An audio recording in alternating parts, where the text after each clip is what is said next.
ตู่กับผู้ชายแล้วนะตู่เนาะสบายดีแล้วตู่เด้อครับนี่ก็คือเป็นพ่อทั้งสาวบัว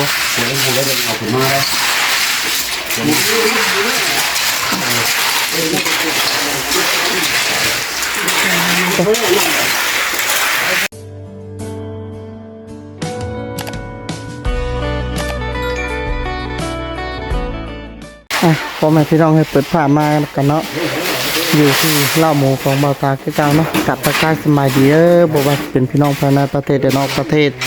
ก็ขอยินดีต้อนรับเข้าสู่ช่องเบาตาวันเฮาคือเก่าพ่อแม่พี่น้องเลยหรือว่าตอนนี้ทางพอสร้างเพิ่นก็กำลังหรือว่าเทพืชคือว่าฮอดขั้นตอนเทพืชแล้วตู่กับผู้ชายแล้วนะตู่เนาะสบายดีแล้วตู่เด้อครับนี่ก็คือเป็นพ่อทั้งสาวบัว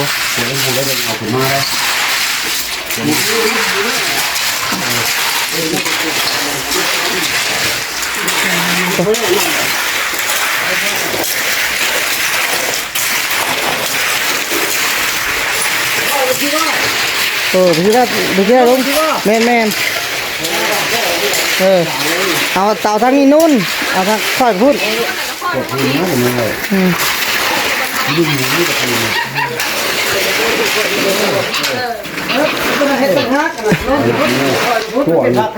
แม่นพูดบ่นะตู้น่ะ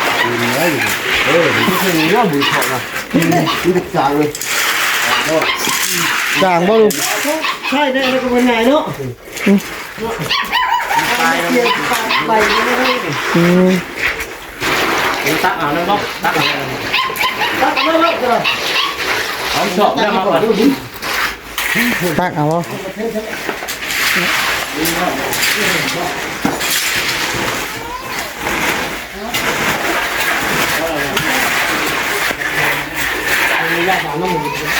จะแข่งเลยสิตักใส่แล้วตักไปแล้วว่าได้เสียแล้วเนาะเนาะลูกเราจะแข่งกันได้น่ะ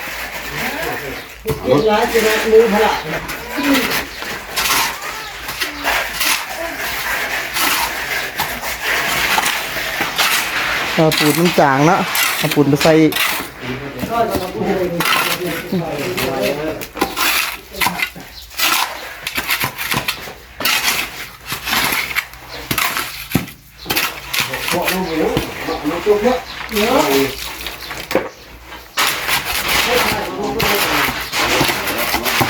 อันนี้ก็จะเอาไปถอกจะพูดมอดนะก็บ่ถ่ายได้บ้างนะ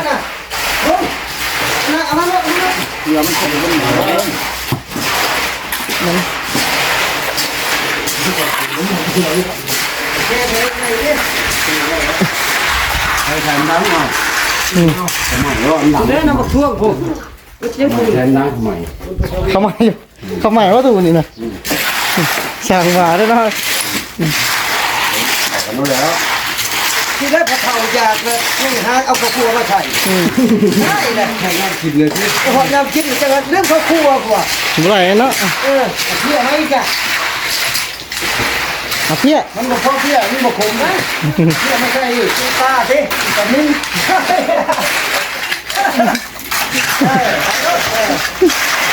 ผมนี่เราต้องใช้ผมอ่านไม่ได้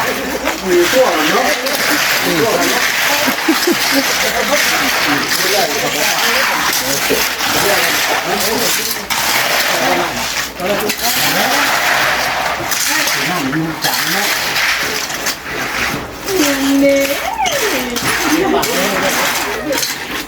คือว่าตัวนี้ไม่ใช่น้ำลายก็ต้องเป็นห่อคือว่าคือขับตัวนี้กัน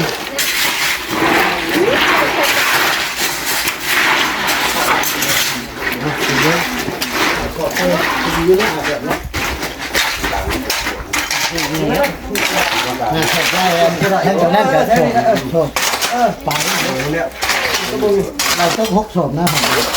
ห้องนี้มาตุห้องนู้นหกศพมันมีแต่หาเลยมันจิตไม่ได้เป็นหกศพขึ้นเลยหาขึ้นแล้วพอแต่นี่จะมีแต่หา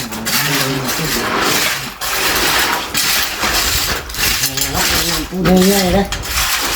ง่ายๆก็เนี่ยน้อยหนูครับคุณเราเยอะจะมาคุยกับใคร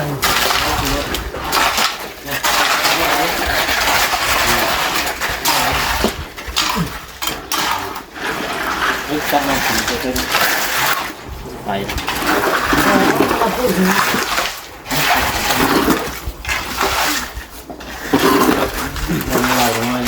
ไล่ลงมาไปที่ไล่ลงมาเย็นคอมาพี่น้องจะลงคอ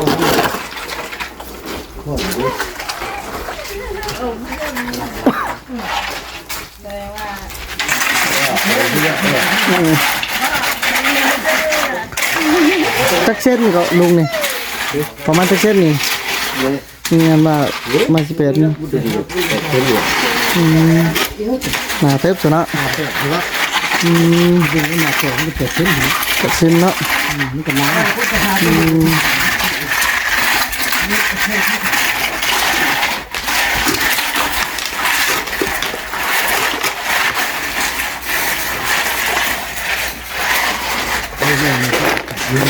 มันตื่น ปะเนาะ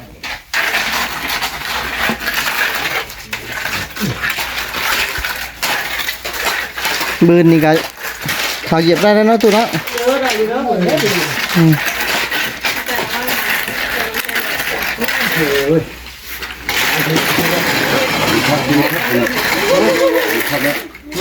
นี่ปิดดูอยู่วะดูครับเนี่ย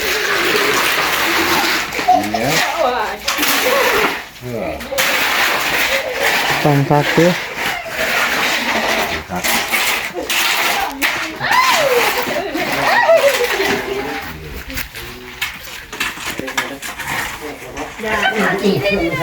อะไรวะ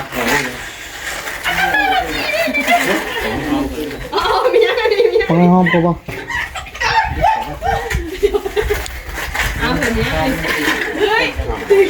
เราจะทำการบ่สตุ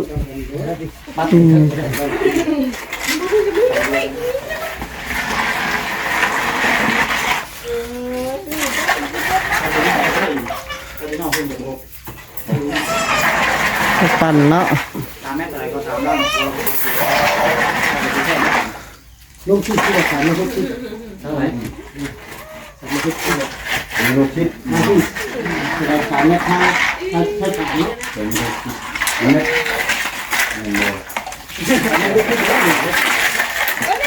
ทำไมได้ขึ้นแล้วลงก็เห็นมาที่มันสามเมตรข้างขาง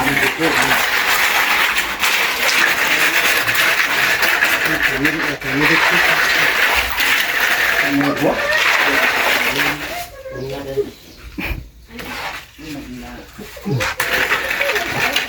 เนาะ แบบขาดตะกร้านะลุงเนาะคอยแบบกวดออกไปเรื่อยเนาะ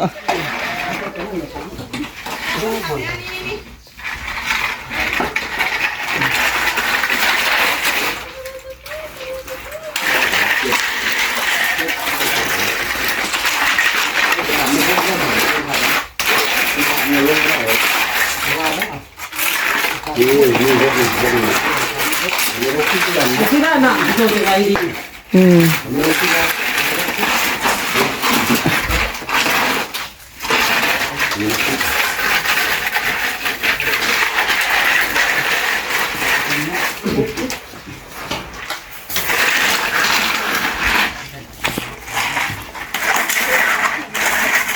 มีอะไรไหลลวดลงได้มีเดียวกัน ทำได้ มีอะไรที่ไหลแล้ว หลายลงทุนมาตุ โอ้ไหลลงพูดเลย อืม ตัวน้ำเขาล่างโอ้ยไหลลงไว้ คือว่าตัวนั้นได้ตัวนั้นบืนจากเทป่ะตัวนั้นน่ะไอ้ตัวนี้เห็นคนที่ลุง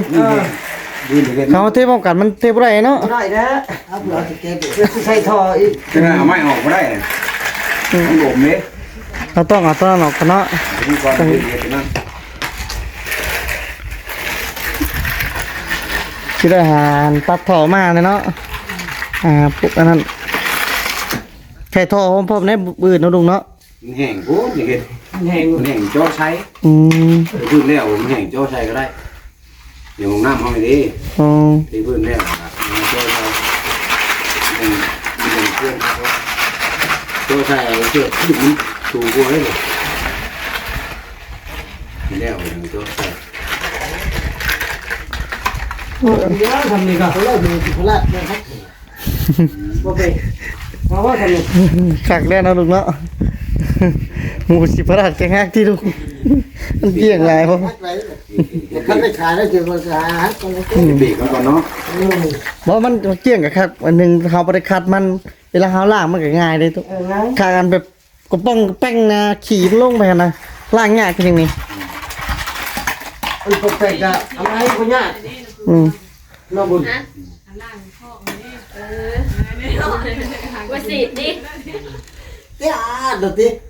มึงจะอยู่จังไหนเหอะปวดแตกจะจ้าง มองล้อนั่นน่ะมันคอยเนาะลุงฉีดยาฉีดหยังได้อยู่นั่นอืม แห้งเลยมาล่างลงเนาะยิงพูดเรื่องแตกจะจ้างหมด คือว่าเรียบร้อยเนาะลุงเนาะยังห้องน้ำนี่หรือว่าเอาสองห้องว่ามื้อนี่ เอาช้องบ่เอาใช่ครับ ส่ง เอาใช่ครับ ส่งเอานั่นเลยดิเนาะบื้อเนี่ยเอาห้องนั่นกับพี่ดิเอาสั่นก็ได้อยู่เนาะ เดี๋ยวมาวางก่อนนะ นั่นครับนี่พบแล้ว อืมเนาะ เอาของมันท้องได้สองเตือ คือว่าแบบเอียงมาคือกันเนี่ยลุงอันนั้นน่ะคือบ่ล่ะคือเอียงไปใส่ตะพุ่นอันนั้นก็อันนู้นเอียงลงใส่ท่อเลยอันนี้ก็เอียงคือกันนะเอียงลงพุ่นเลย ยังบ่ได้ดีเจเดียวเลยต้องได้ลงมาเอาพี่แนะนำมาห่มนี่เนาะมาตะปอยตัวนี้พุ่นเลยนะบัดนี้ จวดเลยนะเนาะ บัดนี้ต้องแต่ทอที่น้องน้ำกระอังฮั่น แม่น ห้องเฮาก็เฮ็ดรุดกันซั่นดิ แม่นท่อน้ำมันก็สิแบบให้มันสินั้นเนาะลุงสนะพอดีเลยเนาะ แล้วจะเจาะเนาะ อืม มันจะรู้จักว่าพื้นซั่นนี่เจาะสิ เอาจากนั้นเนาะ เอา ขโมยบ้าน แล้วเฮาก็ปูนอัดแล้วเฮาก็มา ปืนนี่ก็แม่นเขาเหยียบได้แต่เนาะลุง ได้ได้ นี่ บ่เป็นหยัง กูนี่หน้าตาเป็นตาย่างแท้เงียบๆคือ เนาะ หน้าปากเดียวแท้ คือว่ามาเฮ็ดพวกนี้ก็หาก็ได้3มื้อนี่บ่ลุงโทรเฉพาะนี่นะ3มื้อนี่เนาะ นี่มีรับคันนี่ตัวไฟก่อทั้งพื้น อืมอันนี้คือใส่ไม่มีเดี๋ยวใส่เล็กมีด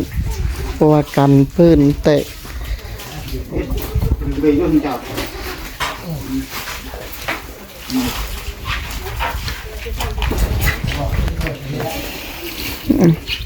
ประเทศก็เป็นอันนี้เนาะลุงเนาะใช้สิบุเป็นเอาแบบเดียวกันเบิดเลยลุงเลยเอาแบบนี้เบิดเลย คือว่าหมอแล้วก็คือให้ทั้งนี้มันสูงกว่านะอันนี้เงียงลงพุทธ บัดนี้ทางนั้นสูงเลยยังลงมาพี่ได้บ่ นี่ ทางนั้น ตอนนั้นสูงให้เงียงลงมานี่เจสองเจเวลาเปิดท่อเดียวกันเลย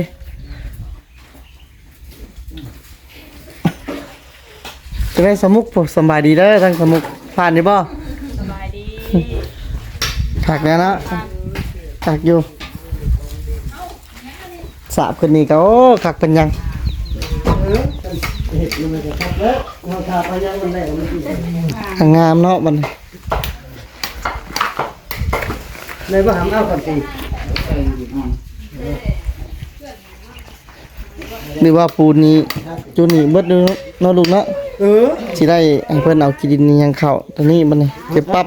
สิเอาออกนะพวกบล็อกแบกนี่ อยู่ใน3ไปเอาผลอีก2 สิได้อนามัยเนาะอนามัยอุปกรณ์เมื่อคืนนี่เราแล่นลงมาเมื่อคืนนี่เสร็จกระคักว่า คือเนาะ แม่น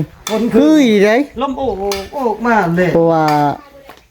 ญาติผลทำปูดเพราะว่าปูดเอามา20กระสอบหรือว่าตัวนึงเฮทรายนี่คือสิบ่พอเนาะลุงเนาะ บ่พอแล้วโมเฮนี่จะบ่พอ บ่พอเนาะแห่นี่นี่กับทรายอย่างละรถบ่ลุงมันรถ ยังเราลด อ สมมุติมันเรือบัดแล้วตัวก็เอาไว้จะเทกระปอกกันเปื้อนมันก็มีบ่ได้ อันซ้ายนี่บ่คักจะเด้อนึงคักจะบ่คักจะเป็นอยากใดเพราะว่ายามฝนตกเนาะมันสิไปบ่คือมากินเฮเด้เฮนี่คือเก่าซ้ายตะกี้ซ้ายของกองบักใหญ่อยู่หั่นน่ะ ญาติก็โกดิ นี่ซ้ายของใหญ่จนเป ตัวปะตัวนี้เพื่อฮอดเดือน6เพื่อฮอดยามแล้งทรายนี่หมดเลย แม่น บ่มี มันไหลไปเนาะนี่จ้ะเดี๋ยวเด้ของหนึ่งแล้วตูเนาะของที่สองมัน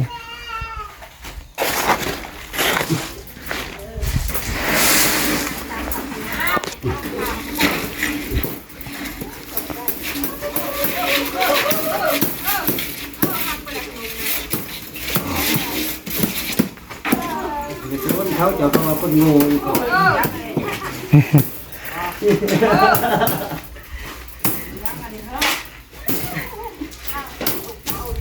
กันมาพูดว่าโมยกงูโมยกกระตอบขึ้นเอ้าเฮาถามเราบ่ได้เอาลงดอกเนาะเฮาถามแล้วบ่แพ้อันนี้เอ้าเฮาคือเฮาได้ไวชายมาติ่งกัน ชาติมันคือกระแตะเลยเนาะ เฮาถามได้ชายมาติ่งกันอยู่แหละ นี่แหละมีคนฉลาดมีคนฉลาดดีเนาะ ใช่กลัวมางูตัวงูไปน้ำกันเนาะมานี่เราประจักษ์เจ้าของทางเขาวันนี้ มันก็มีผู้ฉลาดมีผู้บ่ฉลาดเด้ไปเหมือนกันว่าคือคนบ่ฉลาดเบิดสิเฮ็ดบ่เป็นเนาะ ก็เลยซอยกันเนาะต้นตัวนี้ ผู้เป็นกับผู้เป็นไปเหมือนกัน